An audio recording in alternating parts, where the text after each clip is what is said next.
आप सभी का स्वागत। मैं हूं सुशांत सिन्हा।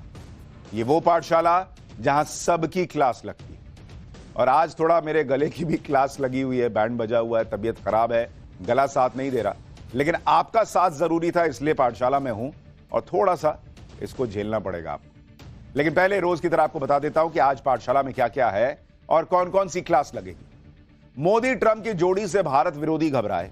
राहुल का हथियार तो मैदान ही छोड़ के भाग गया भाई। अडानी को निशाने पर लेकर अरबों कमाने वाला हिंडनबर्ग आखिर दुकान बंद करके कट क्यों लिया है। हिंडनबर्ग की रिपोर्ट का हल्ला मचाकर जिन लाखों लोगों का पैसा डूबा, वो पैसा लौटाएंगे राहुल गांधी और कांग्रेस क्या? टीम मोदी ने आज अंतरिक्ष में ऐसा क्या किया कि इंडी वालों को दिन में तारे दिख गए। मोदी लाखों सरकारी कर्मचारियों के लिए कौन सा न्यू ईयर गिफ्ट लाए जो इकोनॉमी को और तेज रॉकेट बना देगा, आज इसका चैप्टर भी। केजरीवाल जेल जाएंगे या प्रवेश वर्मा चुनाव ही नहीं लड़ पाएंगे। दिल्ली चुनाव में अब कौन सा बड़ा ट्विस्ट आने वाला? बीजेपी की आखिरी लिस्ट आई तो स्मृति ईरानी और नुपुर शर्मा पर क्या खबर लाई? इसके अलावा एक्टर सैफ अली खान पर हमला करने वाला लॉरेंस बिश्नोई का आदमी निकला क्या? आधी रात सैफ अली खान के घर में क्या हुआ, वो इनसाइड स्टोरी जो कहीं नहीं मिलेगी, वो आपके लिए लेकर आया। एंकर से वायरल साध्वी बनी हर्षा रिछारिया से साधु संत क्यों नाराज हो गए हैं, आज आपको यह भी बताऊं। कुंभ के वो अजब गजब बाबा जिनके दर्शन के लिए गजब भीड़ लग रही है, उनका चैप्टर भी खोलूंगा। लेकिन सबसे पहले दिन भर की बड़ी खबरों का रिवीजन, उसके बाद पहला chapter.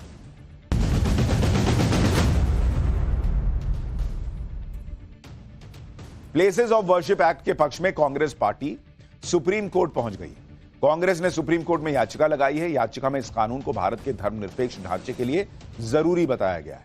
Places of worship act कहता है कि देश के हर धार्मिक स्थल की जो स्थिति 15 अगस्त 1947 को थी, उसे बदला नहीं जा सकता।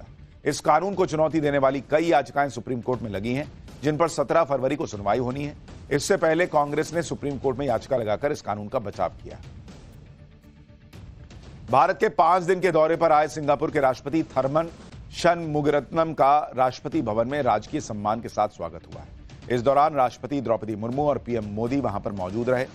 शनमुगरत्नम का यह दौरा भारत और सिंगापुर के बीच कूटनीतिक संबंधों के 60 साल पूरे होने के मौके पर हो रहा है, जिसका उद्देश्य भारत और सिंगापुर के संबंधों को मजबूत करना है। किसान नेता सरवन सिंह पंधेर ने आज ऐलान किया है कि किसान एक बार फिर दिल्ली की तरफ कूच करेंगे। 21 जनवरी को 101 किसानों का जत्था शंभू बॉर्डर से दिल्ली के लिए पैदल कूच करेगा। पंधेर ने सरकार को चेतावनी देते हुए कहा कि किसानों का आंदोलन और तेज होगा। हम मोदी सरकार से एमएसपी की कानूनी गारंटी लेने के साथ साथ किसानों और मजदूरों के कर्ज भी माफ कराएंगे। उत्तर प्रदेश के मिल्कीपुर उपचुनाव को लेकर अखिलेश यादव ने बड़ा बयान दिया है। अखिलेश यादव ने कहा कि मिल्कीपुर उपचुनाव देश का सबसे बड़ा चुनाव होगा। अखिलेश ने कहा कि इसलिए वो चाहते हैं कि दुनिया भर के जो जर्नलिस्ट हैं वो इस चुनाव को देखने, समझने, कवर करने आए। अखिलेश यादव ने चुनाव में गड़बड़ी की तरफ इशारा करते हुए कहा कि यूपी सरकार इस उपचुनाव को पारदर्शी चुनाव का उदाहरण बनाए और वो भी सबको आमंत्रित करे। वेस्टर्न डिस्टर्बेंस के चलते हिमाचल प्रदेश के ऊंचाई वाले इलाकों में एक बार फिर बर्फबारी शुरू हो गई है।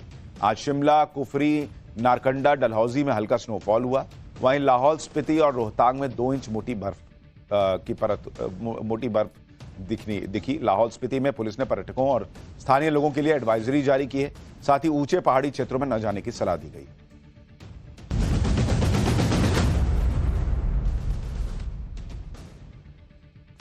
तो ये हो गया दिन भर का रिवीजन। अब पाठशाला की पहली क्लास। मोदी ट्रंप की जोड़ी से भारत विरोधी घबराए। राहुल का हथियार तो मैदान छोड़कर ही भाग गया भाई। अडानी को निशाने पर लेकर अरबों कमाने वाला हिंडनबर्ग आखिर दुकान बंद करके कट क्यों लिया? हिंडनबर्ग की रिपोर्ट का हल्ला मचाकर जिन लाखों लोगों का पैसा डूबा, वो पैसा लौटाएंगे क्या राहुल गांधी? और टीम मोदी ने आज अंतरिक्ष में ऐसा क्या किया कि इंडी वालों को दिन में तारे दिखे? और मोदी लाखों सरकारी कर्मचारियों के लिए कौन सा न्यू ईयर गिफ्ट लाए जो इकोनॉमी को और रॉकेट बना देगा? अब सबसे पहले इसका चैप्टर।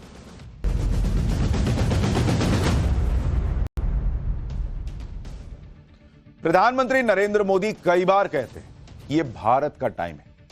और बॉस, जब आपका टाइम चलता है ना, तो कोई कितना ही चाले कुछ बिगाड़ नहीं पाता। और कोई चाहे कितने भी हाथ पैर मार ले, चाहे कुछ भी बोल ले, सच यही है कि मोदी और मोदी के नए भारत का टाइम चल रहा है। ऊपर से डोनाल्ड ट्रंप की अमेरिकी सत्ता में वापसी से मोदी ट्रंप की जो जोड़ी बनी है, उससे एक पूरा इकोसिस्टम मिट्टी में मिलने लगा है। नरेंद्र मोदी ने बीते 10 साल से जो मेहनत की है, उसका रिजल्ट दिखने लगा है कि डीप स्टेट और एक बड़ा खुराफाती इकोसिस्टम एक एक करके निपटता चला जा रहा है। राहुल गांधी भले ही इंडियन स्टेट से लड़ने की बातें करें, लेकिन वो जिनके कंधे पर रखकर बंदूक चलाते हैं, अब वही कंधा झटक कर नीचे धीरे से कट लिए। आज एक बहुत बड़ी खबर आई कि अमेरिकी कंपनी हिंडनबर्ग रिसर्च बंद होने जा रहा है। यानी भाई ने अपना बोरिया बिस्तरा ही समेट लिया।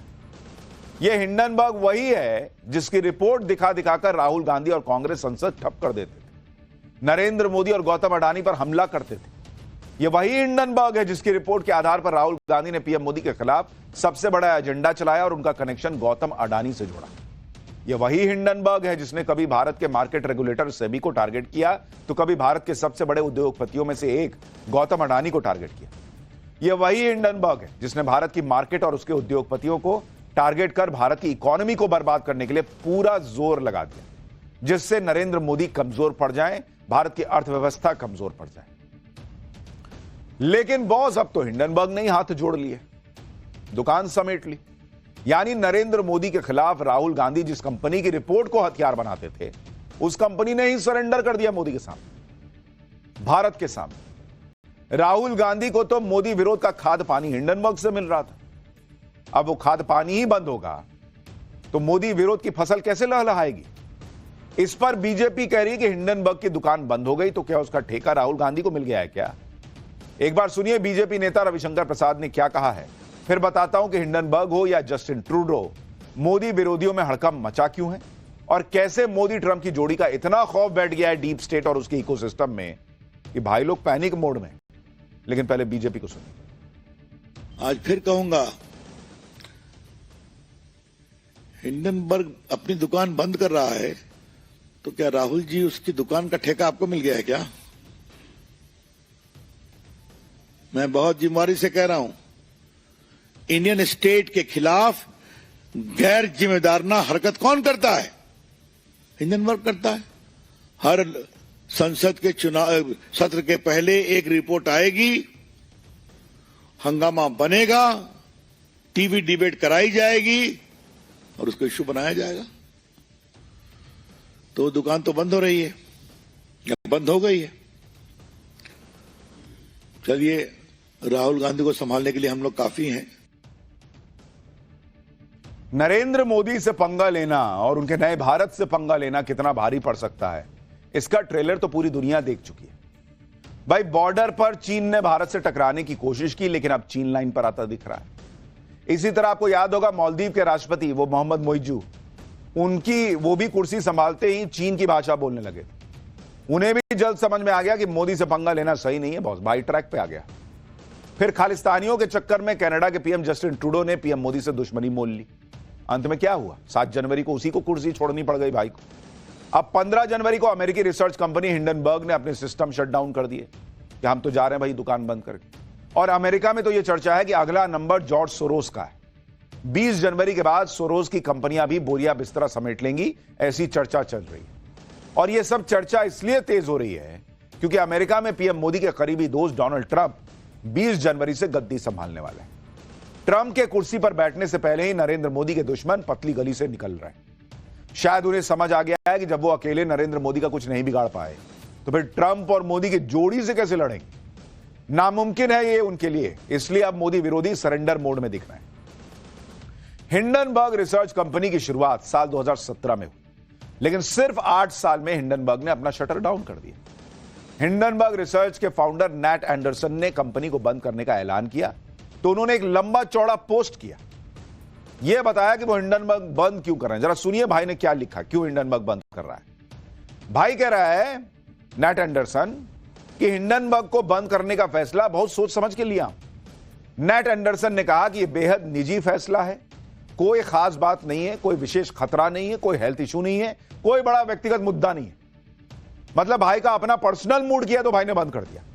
नैट का दावा है कि पिछले साल ही उन्होंने अपने परिवार और टीम को बताया था कि वो हिंडनबर्ग को बंद करने का फैसला ले चुके हैं।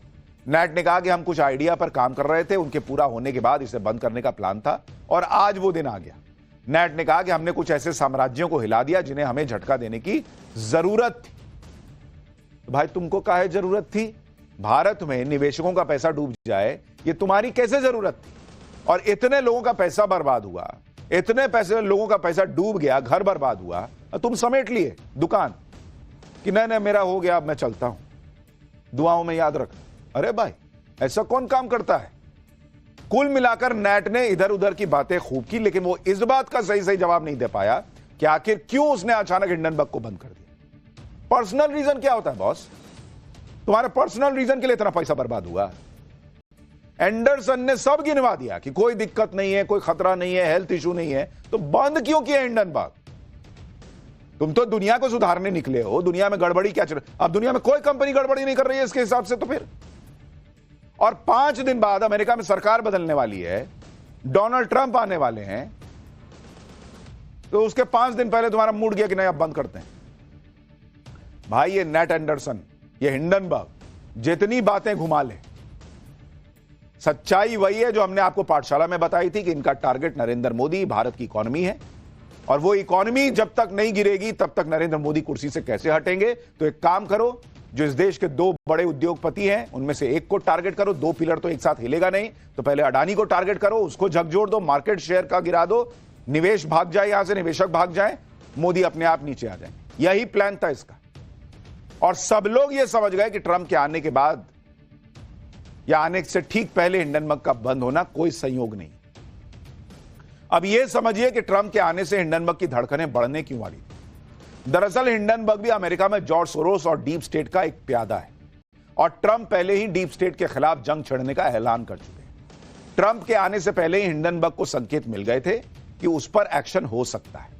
कुछ दिन पहले ही डोनाल्ड ट्रंप की रिपब्लिकन पार्टी के सांसद लांस गुडेन ने अमेरिका में अडानी ग्रुप के खिलाफ चल रही जांच को लेकर बाइडेन प्रशासन पर सवाल उठाए थे।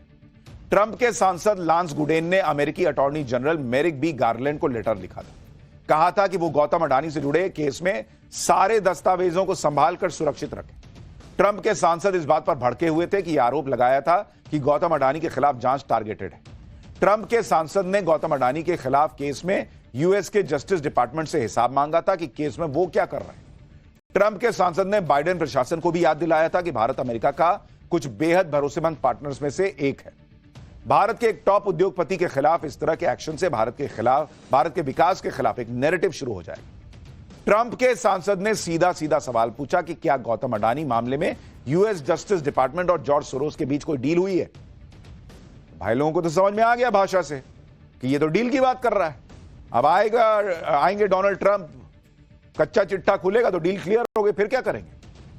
और हमने आपको पाठशाला में ये बातें पहले बताई थी कि कैसे अमेरिका में जॉर्ज सोरोस का डीप स्टेट अमेरिका में रहते हुए भारत के विकास को रोकने के लिए साजिश रच रहा। आज ये बात वहां के सांसद तक मान रहे हैं बॉस। हिंडनबर्ग को एक तरफ तो ट्रंप का डर सता रहा होगा, दूसरी तरफ मोदी सरकार भी हिंडनबर्ग को बख्शने के मूड में तो थी नहीं। साल 2024 में सेबी ने हिंडनबर्ग को एक कारण बताओ नोटिस तक भेजा था। इस नोटिस में सेबी ने हिंडनबर्ग पर निवेशकों से जुड़े अमेरिकी कानून तोड़ने का आरोप लगाया। सेबी ने आरोप लगाया कि हिंडनबर्ग ने निवेशकों को गुमराह किया, गलत फैक्ट्स पेश करके मुनाफा कमाया। सेबी ने हिंडनबर्ग पर जो आरोप लगाए थे उसे हिंडनबर्ग ने खारिज कर दिया। लेकिन बात यहीं खत्म नहीं हो जाती, क्योंकि सेबी की जांच अगर आगे बढ़ती तो यह खुलासा हो जाता कि कैसे भारतीय मार्केट को बर्बाद करने के लिए हिंडनबर्ग ने साजिश रची। कारण बताओ नोटिस भेजकर सेबी ने एक तरह से हिंडनबर्ग के खिलाफ भारत में लीगल एक्शन का रास्ता खोल दिया था, जिसमें हिंडनबर्ग पर जुर्माना लगाना, इंडियन कैपिटल मार्केट में उसकी एंट्री को बैन करना और हिंडनबर्ग की वेबसाइट को भारत में बैन करने जैसे एक्शन हो सकते थे। यानी हिंडनबर्ग को चलाने वालों को यह समझ आ गया कि अमेरिका में ट्रंप के आते ही अमेरिका और भारत दोनों जगह हिंडनबर्ग पर एक्शन तेज हो सकता है। और शायद इसलिए हिंडनबर्ग कंपनी ने अपना मीटर डाउन कर दिया कि भैया हम तो दुकान ही बंद कर रहे हैं, हम तो चले। इधर हिंडनबर्ग ने अपनी दुकान का शटर गिराया, उधर भारत में विपक्ष सन्नाटे में चला गया।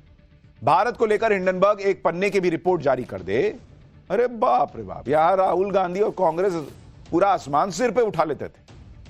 रात में रिपोर्ट आए, रात ही में इकोसिस्टम एक्टिव हो जाता था। सुबह 4 बजे 5 बजे भोरे भोरे ये लोग ट्वीट करने लगते थे, पूरा इकोसिस्टम। प्रेस कॉन्फ्रेंस का दौर चलता था, संसद नहीं चलने देते थे ये लोग। लेकिन अब जब हिंडनबर्ग ने धीरे से कन्नी काटी, उसके बंद होने की बातें आ रही हैं, तो विपक्ष के बड़े बड़े नेताओं के जुबान पर ताले पड़ गए, सब सन्नाटे में चले गए।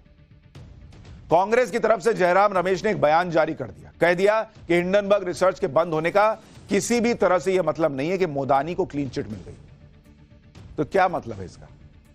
मतलब नहीं होता है, खुद चुनाव जीत रहे हैं तो ईवीएम ठीक है, हार गए तो ईवीएम को गाली देना है, अब पब्लिक पूछे तो भी लगे रहना कि ना हम तो नहीं मानते। हिंडनबर्ग का बंद होना सिर्फ एक कंपनी का बंद होना नहीं है, यह नरेंद्र मोदी और भारत के खिलाफ चल रही इंटरनेशनल साजिश की एक और दुकान के बंद होने जैसा है। हमने आपको पाठशाला में पहले भी बताया था कि कैसे नरेंद्र मोदी के खिलाफ एक इकोसिस्टम काम करता है। यह वो इकोसिस्टम है जिसे यह बिल्कुल पसंद नहीं आ रहा कि पीएम मोदी कैसे भारत को मजबूत से ज्यादा मजबूत किए जा रहे हैं, कैसे भारत की ग्लोबल पावर कई गुना बढ़ा रहे हैं। और जिन लोगों को यह यकीन नहीं है कि नरेंद्र मोदी के खिलाफ कोई ऐसा इकोसिस्टम चल रहा है, वो भी आज हिंडनबर्ग के बंद होने की सारी कहानी को देखकर सब समझ गए होंगे। भाई हमने न भारत ने प्रधानमंत्री का जब इंटरव्यू किया था, मैं खुद गया था उस इंटरव्यू में, हमने इंटरव्यू किया था, ये हमने उसी वक्त बोला था कि 4 जून के बाद ये सारे इकोसिस्टम और ये जो है ना, इनका काउंटडाउन चलेगा, इनका समय पूरा हो जाएगा। हो रहा है। कैसे मोदी विरोधी इकोसिस्टम के सारे तार एक दूसरे से जुड़े हुए हैं, आप पिछले 15 दिन में अमेरिका में जो जो हुआ है उसकी क्रोनोलॉजी देख लीजिए। भाई 6 जनवरी को बाइडेन प्रशासन जॉर्ज सोरोस को अमेरिका का सर्वोच्च नागरिक सम्मान देता है। उसी दिन ट्रंप के बेहद करीबी एलन मस्क ने डंके की चोट पर जॉर्ज सोरोस को सम्मानित करने का विरोध किया, सोरोस के खिलाफ मोर्चा खोला। डोनाल्ड ट्रंप तो पहले ही जॉर्ज सोरोस से अपनी दुश्मनी का ऐलान कर चुके हैं, यानी ट्रंप की टीम ने यह संकेत दे दिया कि सत्ता में आते ही वो सोरोस का जीना आराम कर देंगे।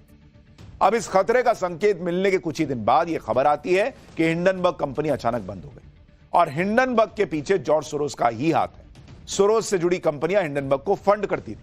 जब एंटी मोदी और एंटी ट्रंप इकोसिस्टम को यह लग गया कि मोदी और ट्रंप मिलकर जॉर्ज सोरोस की फाइल खोल देंगे, तो सोरोस की फंडिंग पर चलने वाली कंपनियों ने अपनी दुकान बंद कर दी। इस पर अब बीजेपी कह रही है कि अगला नंबर जॉर्ज सोरोस का है। बीजेपी तो यह कहकर भी मजाक उड़ा रही है कि जिस दिन कांग्रेस के नए दफ्तर का उद्घाटन हुआ उसी दिन हिंडनबर्ग का दफ्तर बंद हो गया। सुनिए रविशंकर प्रसाद। ये दुकान क्यों बंद हो गई और जिस दिन कांग्रेस का कार्यालय खुला उसी दिन बंद हो गई? सुबह से हमारा दिमाग इस पर कोशिश कर रहा है समझने की कि ये दुकान बंद क्यों हो गई। अभी तो उसके फंडर सोरोस साहब को फ्रीडम मेडल मिला था, तो ऐसा लगता है कि सोरोस साहब की भी अमेरिका में दुकान बंद होने वाली है या कमजोर होने वाली है। हाँ, लोग उम्मीद कर रहे हैं, अब मैं नहीं कह रहा हूं कि 20 तारीख के बाद उनकी दुकान कुछ कमजोर होगी। आज जब हिंडनबर्ग के दफ्तर पर ताला लगा है तो विपक्ष के मुंह पर भी ताला लग गया। हिंडनबर्ग के केवल आरोप के आधार पर गौतम अडानी पर एक्शन की मांग करने वाले राहुल गांधी भी शांत थे।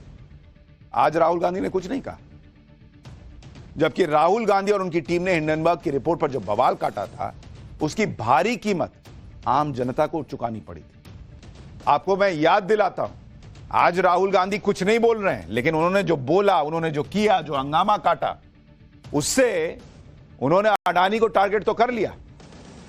लेकिन अडानी के अगर आप देखेंगे, अडानी के की जो के 10 कंपनियों के जो शेयर हैं, 10 शेयरों में अगर आप देखेंगे कितना डूबा था पैसा। पैसा डूबा आम लोगों का कितना, 7 लाख करोड़ बॉस।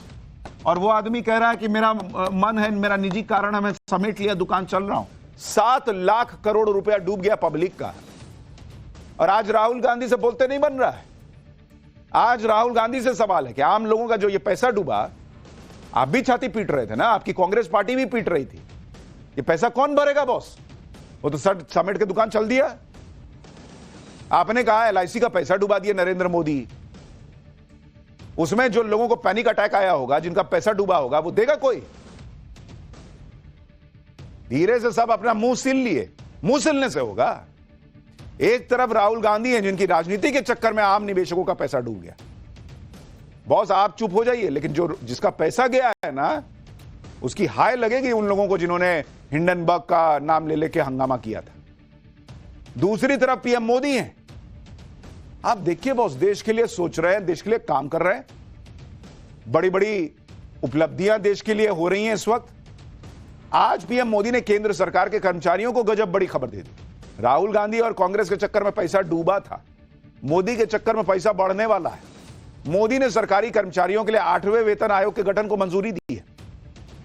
मोदी सरकार ने कहा है कि 8वां वेतन आयोग साल 2026 से लागू हो जाएगा।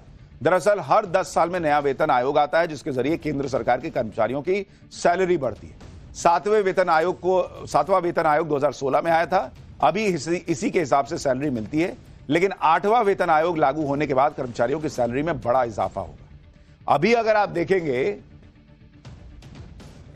अभी और 8वें वेतन आयोग के बाद तब क्या होगा, ये दोनों आपको देखना चाहिए। अभी क्या है भाई, अभी एक तरह से कहा जाता है कि जो मिनिमम सैलरी है, मिनिमम सैलरी सरकारी कर्मचारियों की, वो है 18,000 रुपीज। 2026 में कहा जा रहा है कि 8वां वेतन आयोग लागू हो जाएगा, तो ये सीधे बढ़कर 34,560 रुपया पे पहुंच जाएगा। जो 18,000 की मिनिमम सैलरी मिलती है, वो सीधे ऑलमोस्ट डबल के आसपास चली जाएगी। इसी तरह पेंशन में अगर आप देखिएगा, अभी कहा जा रहा है कि जो पेंशन मिनिमम मिलती है, वो मिलती है कितनी, 9,000 रुपए। 8वां वेतन आयोग आने के बाद कहा जा रहा है कि यह बढ़कर 17,200 रुपए हो सकती है, यानी ऑलमोस्ट डबल। इसका मतलब यह हुआ कि सैलरी हो या पेंशन, 8वां वेतन आयोग लागू होते ही केंद्रीय कर्मचारियों को ऑलमोस्ट सीधा डबल का इंक्रीमेंट मिलेगा। और उसका सीधा मतलब यह भी है कि इकोनॉमी में पैसा आएगा, लोगों के पास पैसा आएगा, पैसा खर्च होगा, इकोनॉमी का पहिया और तेजी से घूमेगा, भारत की अर्थव्यवस्था और रॉकेट बनेगी। यानी एक तरफ पीएम मोदी के दुश्मन एक एक करके निपट रहे हैं, पीएम मोदी नए नए इतिहास रच रहे हैं। भारत की विश्व गुरु वाली छवि को चमकाने में पीएम मोदी कोई कसर बाकी नहीं छोड़ रहे। पिछले 3 दिन में ही पीएम मोदी के नेतृत्व में जल, थल और नभ में कैसे भारत का डंका बजा, आप ये देखिए। पीएम मोदी का विजन और यूपी के मुख्यमंत्री योगी आदित्यनाथ का मिशन, दोनों ने मिलकर महाकुंभ को धरती का सबसे बड़ा धार्मिक आयोजन बना दिया। 14 जनवरी मकर संक्रांति के दिन महाकुंभ में पहला अमृत स्नान हुआ। 3.5 करोड़ लोग 12 घंटे में डुबकी लगाए, कोई परेशानी नहीं। महाकुंभ में पीएम मोदी ने हाईटेक सुरक्षा और वर्ल्ड क्लास सुविधाओं का वो जबरदस्त इंतजाम किया, उसे देखकर पूरी दुनिया बम बम है। उसके बाद 15 जनवरी को पीएम मोदी ने जल यानी समुद्र में हिंदुस्तान की ताकत का ट्रेलर दुनिया को दिखाया। इतिहास में पहली बार इंडियन नेवी के एक डिस्ट्रॉयर, एक फ्रिगेट और एक सबमरीन, तीनों को एक साथ कमीशन किया गया। सबसे गर्व की बात तो यह है कि ये तीनों फ्रंटलाइन प्लेटफॉर्म है, मेड इन इंडिया है। उतने पे मोदी नहीं रुके। आज 16 जनवरी को पीएम मोदी की अगुवाई में भारतीय अंतरिक्ष एजेंसी इसरो ने अंतरिक्ष में नई उपलब्धि हासिल की। भारत अंतरिक्ष में 2 स्पेसक्राफ्ट की सफल डॉकिंग करने वाला चौथा देश बन गया है दुनिया में। यानी पीएम मोदी ने नभ में भी एक इतिहास रच दिया है। कल इंडियन नेवी की त्रिशक्ति को कमीशन करते हुए पीएम मोदी ने क्लियर कर दिया था कि देश को लेकर उनकी प्राथमिकताएं क्या हैं। पहले आप पीएम मोदी की वो बात सुनिए, फिर इसरो के इस चमत्कार के बारे में आपको बताऊंगा जो उसने अंतरिक्ष में किया है और हर भारतवासी का दिल गर्व से भर दिया है। साथियों, 21वीं सदी के भारत का सैन्य सामर्थ्य भी अधिक सक्षम हो, आधुनिक हो, ये देश की प्राथमिकताओं में से एक है। जल हो, थल हो, नभ हो, डीप सी हो या फिर असीम अंतरिक्ष, हर जगह भारत अपने हितों को सुरक्षित कर रहा है। इसके लिए निरंतर रिफॉर्म्स किए जा रहे हैं। कल पीएम मोदी ने अंतरिक्ष में हिंदुस्तान की प्राथमिकताओं का जिक्र किया। आज सुबह सुबह इसरो ने अंतरिक्ष में नया इतिहास रच दिया। इसरो ने यह इतिहास स्पेस डॉकिंग करके रचा है। स्पेस डॉकिंग का मतलब है स्पेस में 2 स्पेसक्राफ्ट्स को जोड़ना या कनेक्ट करना। यह प्रोसेस कैसे होता है, आप इस एनिमेशन वीडियो के जरिए समझिए, जिसमें स्पेस में धरती के चक्कर काटते 2 अलग अलग स्पेसक्राफ्ट्स को पास लाया जाता है और फिर उन्हें आपस में जोड़ दिया जाता है। आज सुबह पूरी दुनिया को इसरो ने अपनी इस उपलब्धि के बारे में बताया। इसरो ने कहा कि भारत ने अंतरिक्ष में स्पेसक्राफ्ट डॉकिंग सफलतापूर्वक पूरा कर लिया। यह एक ऐतिहासिक क्षण है। इसरो ने ऐलान किया है कि ऐसा करने वाला भारत दुनिया का चौथा देश बन गया है। पीएम मोदी ने भी इसरो को बधाई दी। पीएम मोदी ने सोशल मीडिया प्लेटफॉर्म ट्विटर पर लिखा कि उपग्रहों के अंतरिक्ष डॉकिंग की सफलता के लिए इसरो के हमारे वैज्ञानिकों और पूरे अंतरिक्ष समुदाय को बधाई। ये आने वाले सालों में भारत के महत्वाकांक्षी अंतरिक्ष मिशनों के लिए एक महत्वपूर्ण कदम।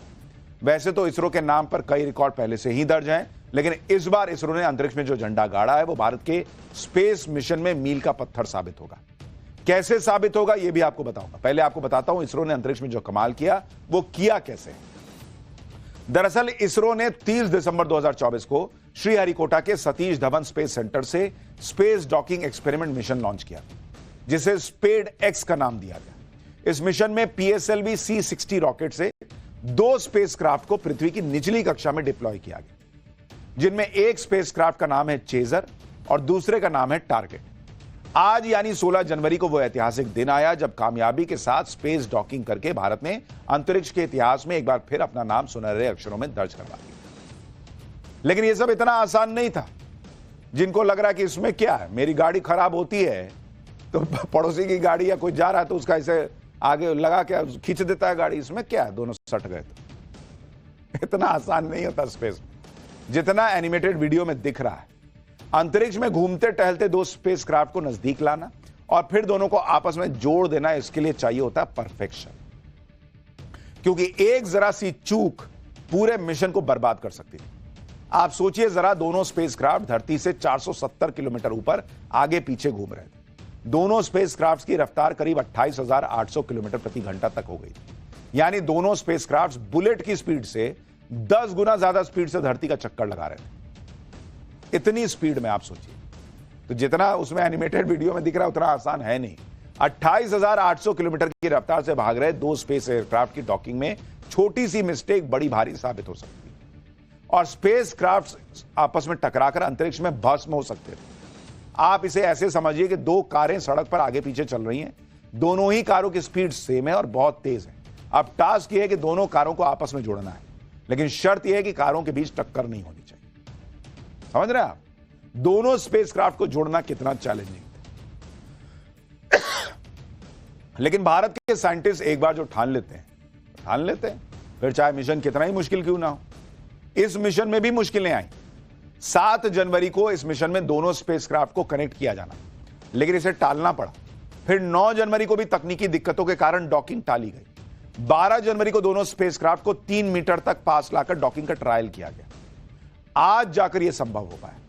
आज पहले दोनों स्पेसक्राफ्ट्स को नजदीक लाने के लिए उनकी स्पीड को धीरे धीरे कम किया गया और फिर फाइनली इसरो के साइंटिस्ट ने धरती पर बैठकर स्पेस में दोनों स्पेसक्राफ्ट्स को कनेक्ट करा दिया। भारत का यह मिशन न सिर्फ स्पेस में भारत की बढ़ती ताकत और क्षमता का सबूत है, बल्कि हिंदुस्तान के स्पेस प्रोग्राम के लिए भी बेहद जरूरी है। भारत ने अंतरिक्ष में अपने जो मिशन सेट किए हैं उनकी सफलता इसी पर निर्भर है कि डॉकिंग तकनीक का चंद्रयान 4 मिशन में होगा इस्तेमाल, जिसमें चंद्रमा से सैंपल वापस पृथ्वी पर लाया जाएगा। स्पेस स्टेशन बनाने और उसके बाद वहां आने जाने के लिए भी डॉकिंग टेक्नोलॉजी की जरूरत पड़ेगी। गगनयान मिशन के लिए भी यह टेक्नोलॉजी जरूरी है, जिसमें मानव को अंतरिक्ष में भेजा जाएगा। इसके अलावा सैटेलाइट सर्विसिंग और इंसानों को चंद्रमा पर भेजने के लिए भी यह टेक्नोलॉजी जरूरी है। यानी भारत ने न सिर्फ इतिहास रचा है, बल्कि कई इतिहास और जो वो भविष्य में रचेगा उसका रास्ता सशक्त कर दिया है। मोदी सरकार ने स्पेस में भारत के कदमों को इतना मजबूत कर दिया है कि कभी इसरो का मजाक उड़ाने वाले देश भी अब अंतरिक्ष में भारत की ताकत का लोहा मानते हैं। वरना एक वक्त ऐसा भी था जब एलीट स्पेस क्लब में भारत की एंट्री तक नहीं थी, और आज भारत एलीट स्पेस क्लब का परमानेंट मेंबर बन चुका है। तो भारत ने इतिहास रच दिया, लेकिन दिल्ली चुनाव में कौन इतिहास रचने वाला? पाठशाला में अब अगली क्लास चुनावों से जुड़ी हुई। केजरीवाल जेल जाएंगे या परवेश वर्मा चुनाव ही नहीं लड़ पाएंगे? दिल्ली चुनाव में बड़ा ट्विस्ट आने वाला है क्या? बीजेपी की आखिरी लिस्ट आई तो स्मृति ईरानी और नुपुर शर्मा पर क्या खबर लाई, अब इसका चर्चा।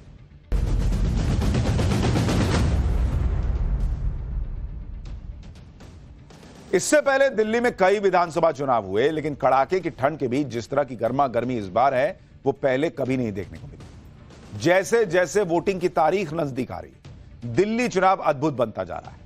क्या अरविंद केजरीवाल जेल जाएंगे और उन्हें नई दिल्ली सीट से टक्कर दे रहे बीजेपी कैंडिडेट प्रवेश वर्मा चुनाव से पहले ही डिस्क्वालीफाई हो जाएंगे?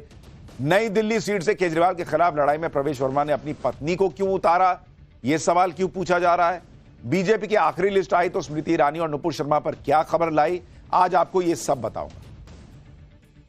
जिस शराब नीति को लेकर आम आदमी पार्टी की मौजूदा सरकार में मुख्यमंत्री, उप मुख्यमंत्री समेत कई पार्टी के नेता जेल गए, क्या आम आदमी पार्टी की फिर से सरकार बनने पर उसी शराब नीति को दिल्ली में लागू किया जाएगा?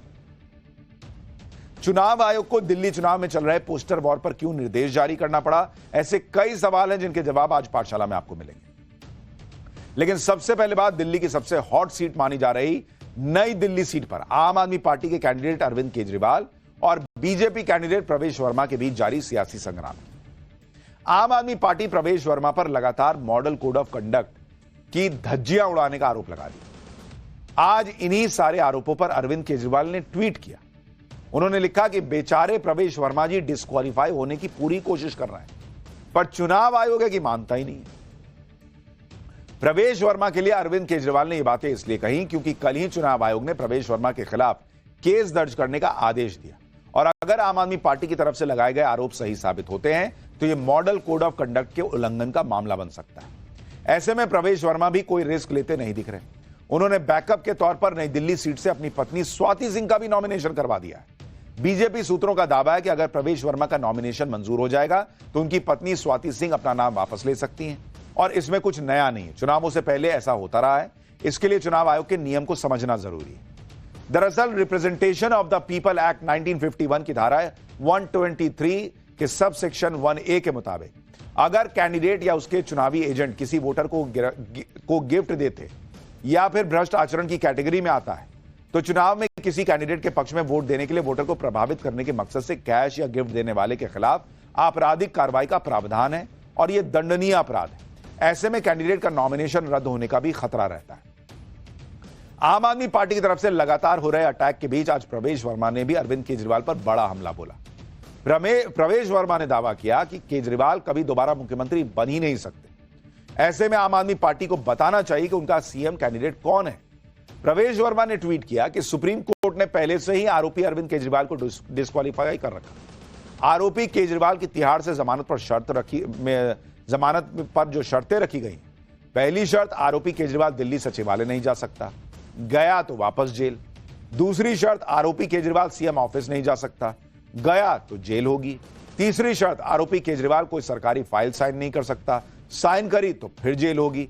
चौथी शर्त आरोपी केजरीवाल कोई अधिकारी से नहीं मिल सकता, मिला तो फिर जेल होगी। आगे प्रवेश वर्मा ने लिखा कि यानी केजरीवाल कभी इस जीवन में दोबारा मुख्यमंत्री बन ही नहीं सकता। तो आम आदमी पार्टी का मुख्यमंत्री का चेहरा कौन होगा, अमानतुल्लाह खान या इमरान हुसैन? ये सारी बातें आज प्रवेश वर्मा ने लिखी। इसके साथ ही प्रवेश वर्मा ने अरविंद केजरीवाल को आम आदमी पार्टी की तरफ से निकाली गई उस बारात के लिए भी निशाने पर लिया जिसमें दूल्हा गायब दिखा था। आम आदमी पार्टी की तरफ से तंज किया गया था कि बीजेपी के पास कोई दूल्हा ही नहीं है। आपको हमने कल ये रिपोर्ट दिखाई थी, जबकि आम आदमी पार्टी का दूल्हा अरविंद केजरीवाल। प्रवेश वर्मा ने अरविंद केजरीवाल को दिल्ली का दूल्हा बताए जाने को लेकर दिल्ली के लोगों का इसे अपमान बताया। प्रवेश वर्मा को सुनिए क्यों वो इसे दिल्ली का अपमान बता रहे हैं, फिर आपको बताऊंगा दिल्ली चुनाव के बीच क्यों एक बार फिर नई शराब नीति का जिन्न बोतल से बाहर निकल गया है। अरे भाई, दिल्ली हमारी मां है और तू अपने आप को दिल्ली का दूल्हा बताता है, तेरे को शर्म नहीं आती है? मैं दिल्ली का बेटा हूं, मैं दिल्ली में पैदा हुआ हूं, मेरा गांव दिल्ली में है, मैं दिल्ली में खेला हूं, बड़ा हुआ हूं, पढ़ा हूं और दिल्ली में ही मुझको मरना है क्योंकि आप लोगों की दुख ये मेरे से देखे नहीं जाते हैं। दिल्ली में चुनाव के बीच आम आदमी पार्टी सरकार की नई शराब नीति और इसकी वजह से हुए कथित शराब घोटाले की बातें सुर्खियों में आ गई और इस मुद्दे पर बीजेपी और आम आदमी पार्टी के बीच नया घमासान छिड़ गया। दरअसल एक इंटरव्यू में दिल्ली की सीएम आतिशी ने आम आदमी पार्टी की सरकार बनने पर नई शराब नीति फिर से लागू करने की बात की। इंटरव्यू में सीएम आतिशी से सवाल पूछा गया कि क्या दिल्ली में आम आदमी पार्टी की शराब नीति फिर से लागू होनी चाहिए, जिस पर आतिशी ने हां में जवाब दिया। उन्होंने कहा बिल्कुल होनी चाहिए। उस नीति को कई राज्यों ने लागू किया, उससे राज्यों का राजस्व बहुत ज्यादा बढ़ा, आवंटन में पारदर्शिता बढ़ी। जब आतिशी से इस सवाल को और साफ करते हुए पूछा गया कि क्या वो कह रही है कि जो नीति विवादों में थी उसे फिर से लागू करेंगे, तो आतिशी ने गर्दन हिलाते हुए फिर से हां में जवाब दिया और कहा कि वो नीति बेहतर नीति है। सीएम आतिशी के इस इंटरव्यू के बहाने बीजेपी ने आम आदमी पार्टी को निशाने पर ले लिया। बीजेपी सांसद रविशंकर प्रसाद ने पूछा कि आम आदमी पार्टी सरकार पर शराब ठेकेदारों का ऐसा क्या दबाव है कि वो उस नीति को दोबारा लागू करना चाहती है जिसकी वजह से उसके सीएम, डिप्टी सीएम और दूसरे नेताओं को जेल जाना पड़ा।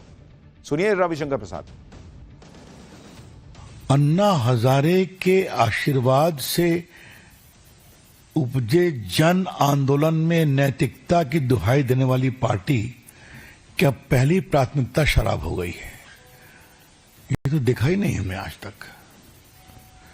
सीएजी की रिपोर्ट आपने कंसील कर दिया, विधानसभा में नहीं आने दिया। 2600 करोड़ का घोटाला हुआ, उसको आप छुपा गए। माननीय केजरीवाल जी जेल गए, माननीय सिसोदिया जी जेल गए, बाकी लोग गए, चार्जशीट फाइल हो गई है, सैंक्शन दे दिया गया है। इसके बाद भी शराब के ठेकेदारों का ऐसा क्या दबाव है इनके ऊपर? कौन सी अंडरस्टैंडिंग है? क्या आते के साथ उनका कहना है कि हम दोबारा लागू करेंगे? पहले ही गृह मंत्रालय शराब घोटाले के केस में अरविंद केजरीवाल के खिलाफ मनी लॉन्ड्रिंग का केस चलाने को मंजूरी दे चुका है। उस पर शराब नीति को लेकर सीएम आतिशी के बयान ने आम आदमी पार्टी को मुसीबत डबल कर दी। हालांकि आम आदमी पार्टी ने शराब घोटाले को बीजेपी की तरफ से पेश किया गया मनगढ़ंत घोटाला बता दिया और आरोप लगाया कि चुनाव के बीच बीजेपी फिर ईडी से मिलकर अरविंद केजरीवाल को फर्जी केस बना के फंसाने की फिराक में। सुनिए संजय सिंह को भी। 3 साल से यह मामला आप झूठा मामला चला रहे हैं। उस झूठे मामले में आपने दिल्ली के उप मुख्यमंत्री मनीष सिसोदिया जी को गिरफ्तार कर लिया, दिल्ली के मुख्यमंत्री अरविंद केजरीवाल जी को गिरफ्तार कर लिया, मुझे गिरफ्तार कर लिया, और 3 साल के बाद आपको याद आ रहा है कि इसमें सैंक्शन लेना है। दिल्ली में तेजी से बढ़ते चुनावी पारे के बीच कल नॉमिनेशन का आखिरी दिन है, इसलिए आज बीजेपी ने भी अपनी आखिरी लिस्ट जारी कर दी, अपने सभी कैंडिडेट्स के नाम का ऐलान कर दिया। बीजेपी की इस आखिरी लिस्ट में 9 कैंडिडेट के नाम शामिल हैं। बीजेपी ने ग्रेटर कैलाश सीट पर आम आदमी पार्टी के सौरभ भारद्वाज के खिलाफ शिखा राय को कैंडिडेट बनाया है, जबकि बाबरपुर सीट पर अनिल वशिष्ठ बीजेपी के कैंडिडेट होंगे। बीजेपी की लिस्ट आने से पहले इन दोनों सीट पर स्मृति ईरानी और नुपुर शर्मा को टिकट मिलने की चर्चा जोरों पर थी। दिल्ली चुनाव के लिए बीजेपी ने 2 सीटें एनडीए में अपनी सहयोगी जेडीयू और एलजेपी रामविलास के लिए छोड़ दी है। बीजेपी के साथ गठबंधन में बुराड़ी सीट पर जेडीयू और देवली सीट से एलजेपी रामविलास का कैंडिडेट चुनाव लड़ेगा। यानी बीजेपी के सारे कैंडिडेट का नाम ऐलान हो चुका है और उसमें नुपुर शर्मा का नाम नहीं है, स्मृति ईरानी का नाम नहीं। लेकिन जिनका नाम है, क्या वो अरविंद केजरीवाल के चुनावी रथ को रोक पाएंगे? इस पर हमारी नजर बनाई रही। पाठशाला में अब अगली क्लास। सैफ अली खान का हमलावर पहचाना गया, वो खुलासा जो आपको हैरान कर देगा। क्या सैफ अली खान पर जो हमला हुआ उसका लॉरेंस बिश्नोई गैंग से कोई कनेक्शन है? महाराष्ट्र में जो हुआ, पूरी इनसाइड स्टोरी क्या है उसका चैप्टर।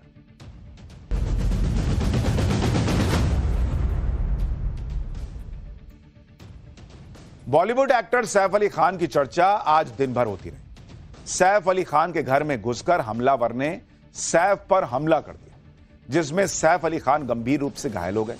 फिलहाल सैफ खतरे से बाहर हैं, लेकिन मुंबई जैसे शहर में सैफ अली खान जैसी बड़ी सेलिब्रिटी के घर में इस तरह की घटना के बाद कई तरह की बातें हो रही हैं, कई सवाल खड़े हो रहे हैं। लोग जानना चाहते हैं कि भाई सैफ अली खान पर हमला क्यों किया गया, हमलावर सैफ के घर में घुसा कैसे था, हमलावर किस नीयत से सैफ के घर में गया था, हमलावर को किसी ने आते जाते क्यों नहीं देखा, सैफ की मेड के साथ हमलावर ने बहस क्यों की थी, हमला करने के बाद कैसे फरार हुआ, सैफ पर अटैक का लॉरेंस बिश्नोई गैंग से क्या कोई कनेक्शन? ये सारे सवाल इसलिए खड़े हो रहे हैं क्योंकि सैफ अली खान के घर पर सुरक्षा के कड़े इंतजाम होते हैं। दर्जनों सीसीटीवी कैमरे लगे हुए हैं, सिक्योरिटी गार्ड्स तैनात रहते हैं। इन सब के बाद भी हमलावर सैफ अली खान के घर में घुस गया और हमला करने के बाद वहां से फरार हुआ। सबसे बड़ी बात यह है कि क्या सैफ पर हमले के पीछे कोई लॉरेंस बिश्नोई कनेक्शन भी है? सैफ अली खान पर हमले से जुड़े सारे अपडेट आज आपको बताऊंगा। पहले आपको दिखाता हूं कि सैफ पर हमले के बाद किस तरह दिन भर हलचल मची रही। सैफ अली खान का इलाज मुंबई के लीलावती अस्पताल में चल रहा है, जो मुंबई का जाना माना अस्पताल है। यहीं पर सैफ अली खान की सर्जरी हुई है। अस्पताल में सैफ अली खान से मिलने आने वालों का तांता लगा रहा। सैफ अली खान की पत्नी और बॉलीवुड एक्ट्रेस करीना कपूर खान भी लीलावती अस्पताल पहुंची। करीना जब अस्पताल आई तो वो परेशान दिख रही थी। करीना काफी देर तक अस्पताल में रही और सैफ का हालचाल जाना। सैफ से मिलने सारा अली खान और इब्राहिम अली खान भी लीलावती अस्पताल पहुंचे। इब्राहिम अली खान ही हमले के बाद सैफ को अस्पताल लेकर आए थे। लीलावती हॉस्पिटल पहुंचने वालों में सुहा अली खान और कुणाल खेमू भी थे। सुहा अली खान सैफ अली खान की बहन है और सुहा ने अपने भाई की सेहत के बारे में डॉक्टर से अपडेट लिया। सैफ अली खान के करीबी सिद्धार्थ आनंद भी सैफ से मिलने के लिए अस्पताल गए थे। इसके अलावा रणबीर कपूर और आलिया भट्ट भी सैफ से मिलने लीलावती अस्पताल गए। सैफ अली खान पर हमले की जांच मुंबई पुलिस और क्राइम ब्रांच कर रही। अब कहा जा रहा है कि पुलिस ने सैफ पर हमला करने वाले की पहचान भी कर ली। सैफ अली खान पर जिस शख्स ने हमला किया उसकी तस्वीर आपको दिखाता हूं। यह तस्वीर सैफ अली खान के अपार्टमेंट के सीसीटीवी में कैप्चर हुई। इसी हमलावर ने सैफ अली खान पर हमला किया था कहा जा रहा है। यह तस्वीर तब की है जब हमलावर सैफ के घर से भाग रहा था। सीढ़ियों पर उतरते समय उसकी तस्वीर सीसीटीवी कैमरे में कैद हुई। पुलिस का कहना है कि जल्दी ही आरोपी को गिरफ्तार कर लिया जाएगा। एक बार पुलिस क्या बता रही है यह सुनिए, फिर आपको बताऊंगा कि सैफ के घर पर रात में दरअसल हुआ क्या। एक एक्यूज्ड आइडेंटिफाई हो चुका है। उसने स्टेयरकेस का यूज किया था, ये पता चला है। उस एक्यूज को अरेस्ट करने के लिए टीम्स फील्ड पर है। एक एक्यूज्ड है, वो एक्यूज्ड की मूवमेंट उस अपार्टमेंट में कल रात में ये इंसिडेंस के समय पे देखी गई है और उस दिशा में इन्वेस्टिगेशन चल रहा है। सैफ अली खान पर 15 जनवरी की रात 12 बजे के बाद हमला हुआ था। यह घटना किस तरह से हुई आज इसकी एक एक डिटेल बताता हूं। दरअसल रात 2 बजे के करीब हमलावर सैफ के घर में घुसा। हमलावर सीधे सैफ के बच्चों के कमरे में गया। कमरे में सैफ अली खान के बेटे तैमूर और जहांगीर थे। उसी कमरे में हमलावर की जो वहां पर मेड थी उससे बहस हुई। आवाज सुनकर सैफ अली खान कमरे में पहुंचे। आरोपी ने सैफ पर चाकू से हमला कर दिया। हमले में सैफ के शरीर में 6 जगह जख्म लगे। सैफ के सिर, गले, पीठ और हाथ पर चाकू लगा। सैफ की गर्दन पर 10 सेंटीमीटर का घाव भी हुआ। सैफ अली खान की रीढ़ की हड्डी पर जख्म हुआ है, यह भी बताया जा रहा है। पुलिस के मुताबिक आरोपी चोरी की नीयत से सैफ अली खान के घर में दाखिल हुआ था। पुलिस का कहना है कि आरोपी को बहुत जल्द गिरफ्तार कर लिया जाएगा। ऐसा इन्वेस्टिगेशन में पता चला है एक्यूज्ड फायर एस्केप का यूज करके इनके घर पे गया था, ये भी पता चला है। अभी तक के इन्वेस्टिगेशन में ये एक चोरी का अटेम्प्ट था, ऐसा हमारे इन्वेस्टिगेशन में निष्पन्न हुआ है। एक्यूज को जल्दी अरेस्ट करने की कोशिश हमारी चल रही है और एक बार एक्यूज अरेस्ट हो जाता है तो उसके बाद आगे के डिटेल्स ये हम आपसे डिस्क्लोज कर पाएंगे। सैफ अली खान पर हमले की जांच मुंबई पुलिस और क्राइम ब्रांच की टीम कर रही है। सैफ पर हमले की जांच के लिए मुंबई पुलिस की 10 टीमें और क्राइम ब्रांच की 8 टीमें बनाई गई जो आरोपी की तलाश में जुट गई। पुलिस और फॉरेंसिक टीम भी सैफ के घर पहुंची और पूरे घर और बिल्डिंग का जायजा लिया। यह पता करने की कोशिश की गई कि आखिर कैसे बिना किसी को दिखे हमलावर अंदर घुस गया। अभी तक पुलिस ने सैफ के घर पर 3 लोगों से पूछताछ की। सैफ के घर और बिल्डिंग के सीसीटीवी चेक किए गए। पुलिस स्निफर डॉग की भी मदद ले रही है। इमारत में काम करने वाले दूसरे लोगों से पूछताछ होगी। बिल्डिंग में आने जाने वालों का रिकॉर्ड भी चेक किया जा रहा है। सैफ अली खान पर हुए हमले की इकलौती चश्मदीद गवाह वो मेड है जो हमले के समय कमरे में मौजूद है। सैफ अली खान की मेड इस केस की सबसे महत्वपूर्ण कड़ी है क्योंकि जब हमलावर सैफ के घर में घुसा तो सबसे पहले मेड ने ही उसे देखा और मेड के साथ हमलावर की बहस हुई। हमलावर के साथ बहस और हाथापाई में मेड को भी चोट आई। मेड की कलाई पर चाकू लगा था। इलाज के बाद मेड को अस्पताल से डिस्चार्ज कर दिया गया है। उसके बाद सैफ की मेड बांद्रा पुलिस स्टेशन पहुंची और अपना बयान दर्ज कराया। ये आप मेड की तस्वीर देखें। सैफ और करीना की मेड का नाम लीमा है और उसने पुलिस के सामने अपना बयान दर्ज कराया है। मेड लीमा ने पुलिस को क्या बताया अब आपको बताता हूं। उनके मुताबिक रात 2 बजे कमरे के अंदर आवाज सुनी। बाथरूम के पास टोपी लगाए एक आदमी खड़ा, उसके हाथ में लंबी हेक्सा ब्लेड थी। उसने मेड को चुप रहने का इशारा किया। इस बीच दूसरी मेड भी नींद से जाग गई। मेड जहांगीर को उठाने के लिए भागी, तभी आरोपी ने मेड पर हमला कर दिया। आरोपी ने कहा उसे 1 करोड़ रुपए चाहिए। इस बीच दूसरी मेड कमरे से भाग गई। शोर सुनकर सैफ अली खान और करीना कमरे में आए। आरोपी ने सैफ पर हेक्सा ब्लेड से हमला किया। इस दौरान गीता नाम की केयरटेकर कमरे में आई। आरोपी ने गीता पर भी हमला किया। फिर सभी लोग कमरे से बाहर निकलकर भाग आए। आरोपी को कमरे में ही बंद कर दिया। बाहर जाकर घर में काम करने वाले 3 लोगों को जगाया गया। सब लोग दोबारा कमरे में गए तो आरोपी गायब। रात के वक्त सैफ अली खान घर में ड्राइवर नहीं था, जिसके बाद स्टाफ ने सैफ के बेटे इब्राहिम अली खान को जानकारी दी, जो पास में ही रहते हैं। इब्राहिम घर आए और ऑटो में सैफ को लेकर अस्पताल पहुंचे। मेड से मिली जानकारी और जांच के बाद पुलिस अब यह जांच कर रही है कि आरोपी सैफ अली खान के घर तक पहुंचा कैसे, क्योंकि आरोपी के सैफ के घर तक पहुंचने को लेकर 2 एंगल से जांच चल रही है। पहली थ्योरी यह है कि आरोपी बगल की बिल्डिंग से दीवार लांघकर सैफ की बिल्डिंग की पार्किंग तक पहुंचा, सीढ़ियों के रास्ते बिल्डिंग की 12वीं मंजिल पर गया और सैफ के फ्लैट में एंट्री की। दूसरी थ्योरी यह है कि आरोपी सैफ के घर में वेंटिलेशन डक्ट के सहारे पहुंचा। वेंटिलेशन डक्ट सैफ के बेडरूम में जाकर खुलता है। हालांकि पुलिस को पहली थ्योरी में ज्यादा दम लग रहा है। खुद पुलिस का कहना है कि आरोपी फायर एस्केप वाले रास्ते से सैफ के घर तक पहुंचा था और जांच में पता चला कि यह चोरी का प्रयास था। पुलिस ने और क्या बताया वो सुनिए, फिर बताऊंगा कि सैफ पर हमले के समय करीना कपूर खान कहां थी।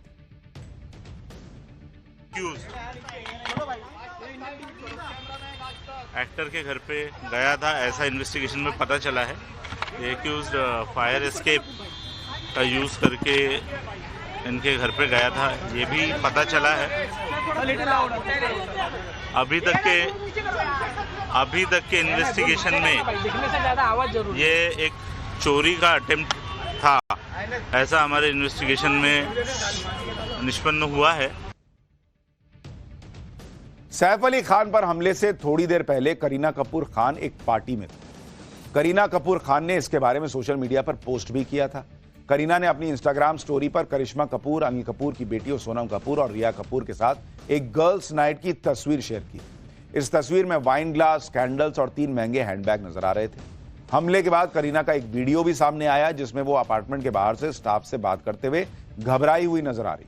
उनके साथ उस दौरान 3 फीमेल और 1 मेल स्टाफ मौजूद था। करीना के पास एक ऑटो भी खड़ा है। करीना कपूर खान ने कुछ देर पहले सोशल मीडिया पर एक बयान जारी किया है, जिसमें उन्होंने जो समर्थन लोगों ने दिया है उन्हें इस मुश्किल वक्त में, उसका धन्यवाद किया है। साथ ही यह भी कहा कि लोग उनके परिवार की निजता का ध्यान रखें। पुलिस इस मामले में हर एंगल से जांच कर रही है, क्योंकि मामला सैफ अली खान से जुड़ा हुआ है, जो जाने माने अभिनेता हैं और सैफ को पद्मश्री भी मिल चुका है। सैफ तो हमले में घायल हो गए हैं, लेकिन गनीमत यह रही कि उनके बच्चे तैमूर और जहांगीर को कुछ नहीं हुआ, वो सेफ है। आरोपी ने सिर्फ सैफ पर हमला किया, वो बच्चों पर भी अटैक कर सकता था, लेकिन ऐसा नहीं हुआ। हमले के बाद गंभीर हालत में सैफ अली खान को लीलावती हॉस्पिटल में भर्ती किया गया। वहां न्यूरो सर्जन और प्लास्टिक सर्जन ने सैफ की सर्जरी की। सैफ के शरीर पर चाकू के गहरे निशान है, यह बताया गया। स्पाइन के पास से चाकू निकाला गया। 2.5 इंच का चाकू का टुकड़ा निकला। रीढ़ की हड्डी पर चोट को रिपेयर किया गया। रीढ़ की हड्डी से बहते फ्लूइड को भी रोका गया। सैफ अली खान फिलहाल खतरे से बाहर है। उनकी गर्दन और पीठ पर चाकुओं के घाव की प्लास्टिक सर्जरी की गई है।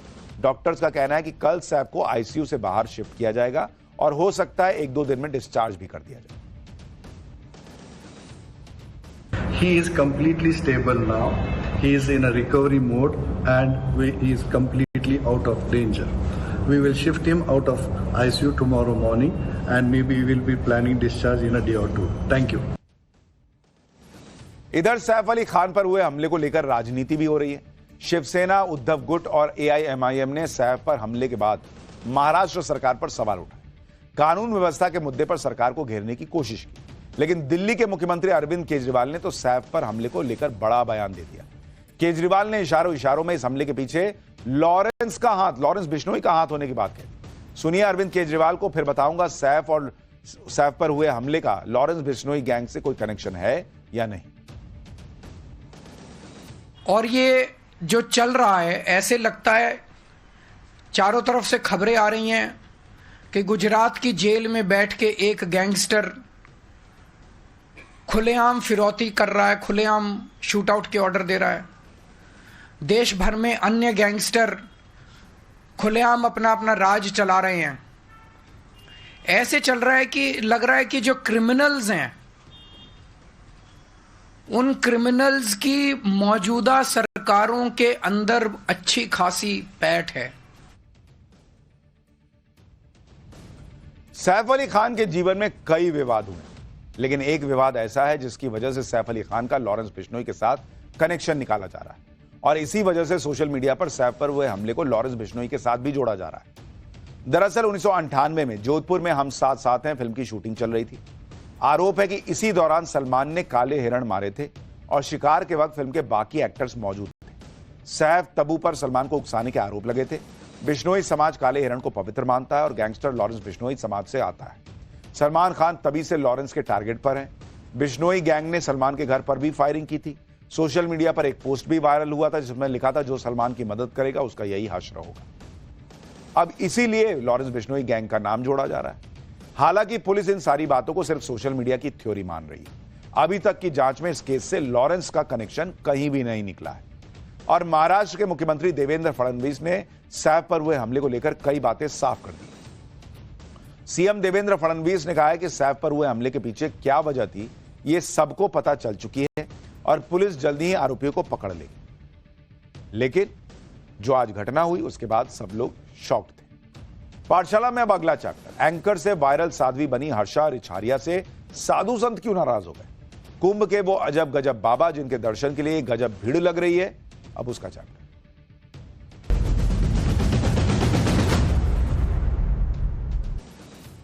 आस्था और सनातन के सबसे बड़े पर्व महाकुंभ में ऐसे ऐसे रंग दिखाई दे रहे हैं। आस्था और सनातन के सबसे बड़े पर्व महाकुंभ में ऐसे ऐसे रंग दिखाई दे रहे हैं जिसकी चर्चा पूरी दुनिया में चल रही है।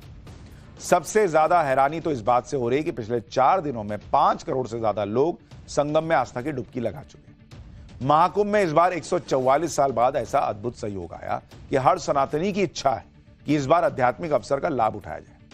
महाकुंभ में संगम स्नान के बाद दूसरी सबसे ज्यादा चर्चा उन बाबाओं की हो रही है जिन्होंने सोशल मीडिया पर धूम मचा दी है। इन साधु संतों के रूप रंग से लेकर तौर तरीके तक सब कुछ हैरान करने वाला है।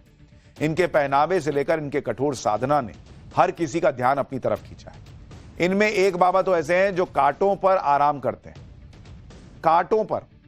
एक बाबा ऐसे हैं जो कभी नहीं बैठते, वो सिर्फ झूले के सहारे खड़े रहते हैं। ये देखिए, कभी बैठते ही नहीं है जिंदगी में। एक बाबा की कबूतर से ऐसी दोस्ती है कि वो उनके सिर पर 24 घंटे रहता है। महाकुंभ में आस्था, अध्यात्म और सनातन के संगम के साथ साथ कई हैरान करने वाले बाबाओं का भी संगम हुआ है।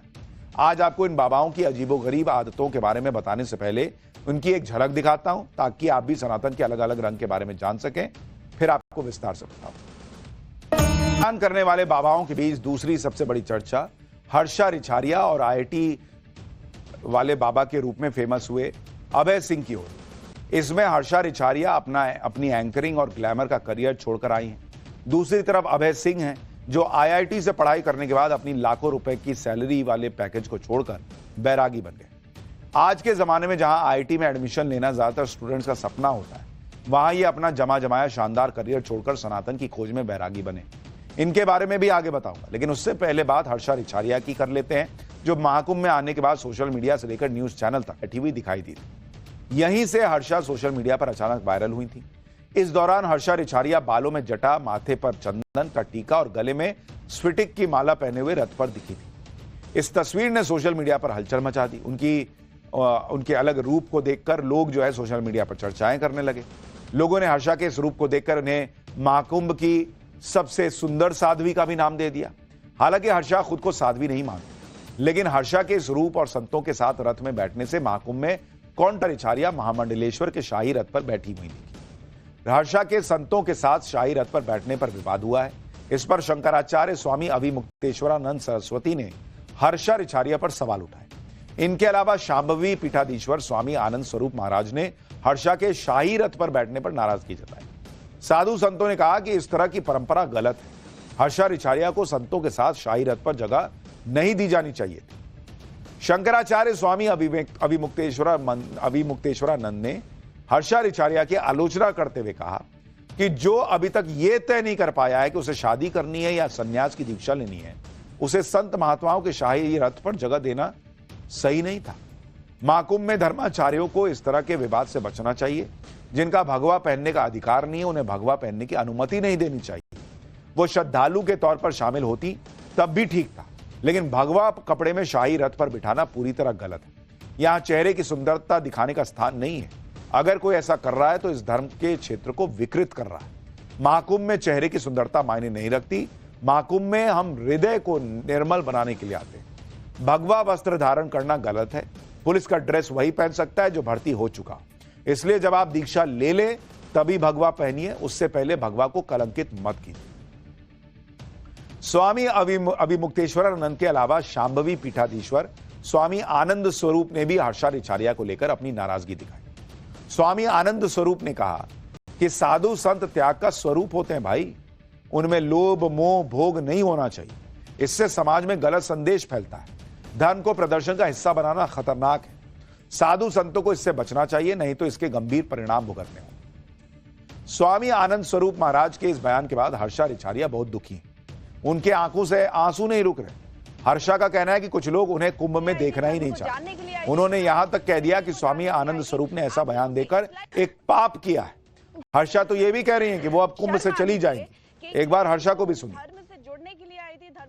शर्म आनी चाहिए कि एक लड़की जो धर्म से जुड़ने के लिए आई थी, धर्म को जानने के लिए आई थी, सनातन संस्कृति को जानने के लिए आई थी, आपने उसे इस लायक भी नहीं छोड़ा कि वो पूरे कुंभ में रुक पाए। वो कुंभ जो हमारी जीवन में एक बार आएगा, आपने वो कुंभ एक इंसान से छीन लिया। तो इसका पुण्य का तो नहीं पता, लेकिन ये जो आनंद स्वरूप जी है, इनको पाप जरूर इस चीज का लगेगा। यहाँ कुछ लोगों ने मुझे ही धर्म से जोड़ने का मौका नहीं दिया, संस्कृति में रमने का मौका नहीं दिया। लिटरली इस कॉटेज में रह के, इस रूम में रह के ये फील हो रहा है जैसे मैंने कोई बहुत बड़ा गुनाह कर दिया, जबकि मेरी कोई गलती नहीं है, लेकिन फिर भी मुझे इस तरह से टारगेट कर रहे हैं। तो अब जहाँ पे पहले मैं आई थी पूरे महाकुंभ में रहने की मंशा से, इच्छा से, वहां अब शायद मैं नहीं रह पाऊंगी। महाकुंभ में हर्षाचार्य रहेंगी या जाएंगी ये तो कुछ दिन में पता चल जाएगा, लेकिन महाकुंभ में एक ऐसे बाबा आए हैं जो जबरदस्त तरीके से वायरल। लोग इन्हें IIT वाले बाबा कह रहे हैं, जबकि इनका नाम अभय सिंह राजपूत है। महाकुंभ में इनके सुर्खियों में रहने की दो बड़ी वजह है। पहली तो यह कि अभय सिंह ने IIT मुंबई से एरोस्पेस इंजीनियरिंग की है। इसके बाद इनका कनाडा में लाखों रुपए का पैकेज वाली नौकरी थी, लेकिन सनातन और अध्यात्म की तरफ ऐसा झुकाव हुआ कि दुनियादारी छोड़कर बाबा बने। अभय सिंह जूना अखाड़ा से जुड़े हुए हैं, खुद को अध्यात्म का शिष्य बताते हैं और महाकुंभ में जूना अखाड़ा में ही धुनी रमाए हुए हैं। अभय सिंह का कहना है कि वो सन्यासी नहीं बल्कि बैरागी बने हैं, अभी अध्यात्म के बारे में पढ़ और समझ रहे हैं। हालांकि जीवन को लेकर IIT वाले बाबा की फिलॉसफी ऐसी है जिसे समझना आसान नहीं है। सुनिए IIT बाबा अभय सिंह ने क्या कहा। करोड़ों की नौकरी करने वाला जो एक युवा था जिसने IIT से पढ़ाई की, वो अब संन्यास की राह पे चल पड़ा है। इसके पीछे की वजह क्या है और इसकी शुरुआत कहाँ से हुई, क्या लगता है? नहीं, ये संन्यास की राह नहीं है, ज्ञान की राह है। ज्ञान की राह पे चल पड़ा है। ज्ञान के लिए तप करना पड़ता है, तपस्या करनी पड़ती है, तो वो सही है। उसके लिए मतलब किसी भी ज्ञान के लिए करना पड़ता है। तुम किसी वही ऑक्सफोर्ड में बैठ के रिसर्च करोगे तो उसके लिए भी तप करना पड़ता है। एक बिजनेसमैन भी आप भी तप करिए और है ना, अपना काम कर रहे हो तब भी तो कर रहे हो। अब जितना उसके अपने काम के अंदर तब करोगे आप उतने बढ़िया हो जाओगे। लेकिन आपने सनातन की राह चुनी ज्ञान की प्राप्ति के लिए। नहीं, वो एक ही राह है वो यही तो समझा रहा है लोगों को। तो ऐसे अजब गजब बाबा वहां पर हैं जिनके बारे में हम आपको पाठशाला में लगातार दिखाएंगे, बताएंगे। फिलहाल एक छोटा सा